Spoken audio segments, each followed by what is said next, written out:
നിങ്ങളുടെ favourite shows ഇനി ഒരിക്കലും മിസ്സാവില്ല. ഇപ്പോൾ C5 കാണും നിങ്ങളുടെ ഫേവറേറ്റ് ഷോ തികച്ചും സൗജന്യമായി.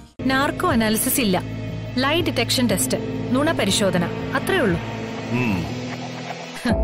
നമ്മള് പാതി ജയിച്ചു എന്ന് പറയാൻ ചിറ്റപ്പ. നുണ പരിശോധനയിലൊക്കെ ഞാൻ എളുപ്പം ഊരിപ്പോരും.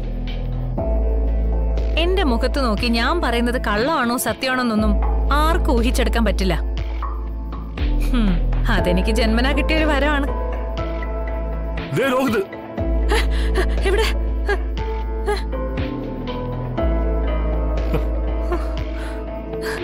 എവിടെ? അവിടെ ആരുമില്ലടി. ഞാനേ നുണപരിശോധനയുടെ ഒരു സാമ്പിൾ നിനക്ക് പരിചയപ്പെടുത്തിയതാ. ഒരു ECG മിഷന്റെയും സഹായമില്ലാതെ നിനക്ക് തന്നെ നിന്റെ ഹൃദയമെടുപ്പ് ഇപ്പോ അളന്നെടുക്കാം.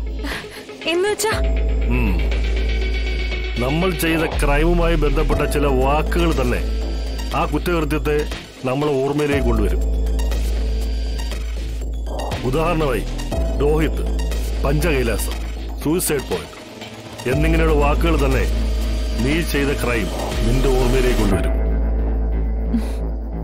നീ പിടിക്കപ്പെടുമോ എന്നുള്ള ഭയം നിന്റെ ഹാർട്ട് ബീറ്റും പൾസ് റേറ്റും കൂട്ടും. ശ്രീരഞ്ജനിയെ പോലെ സമർത്ഥയായ ഒരു പോലീസ് ഓഫീസർക്ക് നിന്നെ കൊടുക്കാൻ വലിയ ബുദ്ധിമുട്ടൊന്നും ഉണ്ടാവില്ലടി. നുണ പരിശോധനയിൽ നീ തോറ്റാൽ അത് വെച്ച് അവർ നാർക്കോ അനാലിസിസ് ടെസ്റ്റിന് കോടതിയിൽ നിന്ന് അനുമതി തേടും.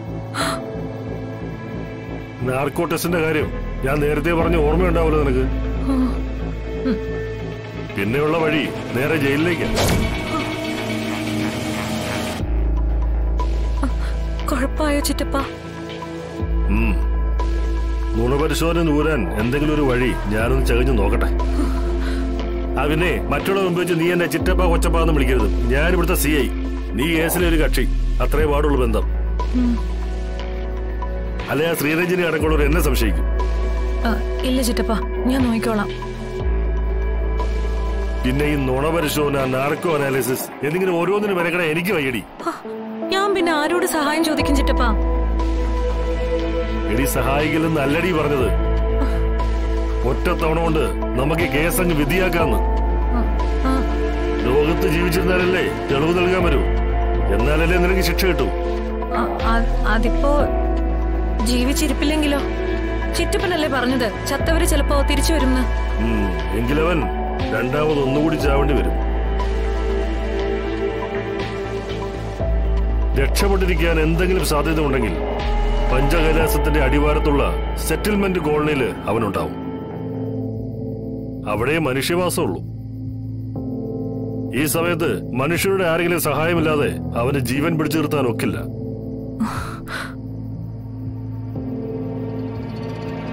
ചെറുവിരൽ തുമ്പിൽ ജീവന്റെ ഒരു തുടുപ്പുമായി അവൻ കുഴിയിൽ കിടക്കുകയാണെങ്കിൽ പോലും അവനെ അവിടുന്ന് തോണ്ടിയെടുത്ത് ആ തുടുപ്പങ്ങ് കെടുത്താൻ ശേഷിയുള്ള ഒരൊറ്റ കൊമ്പനെ അടിവാരം സെറ്റിൽമെന്റ് കോളനിലേക്ക് ഞാൻ പറഞ്ഞയച്ചിട്ടുണ്ട്.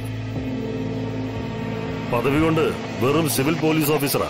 പക്ഷേ 100 ക്രിമിനലുകളുടെ ബുദ്ധിയും ഒരു കാട്ടാനയുടെ കരുത്തുമുള്ള ബുള്ളറ്റ് വിജയൻ.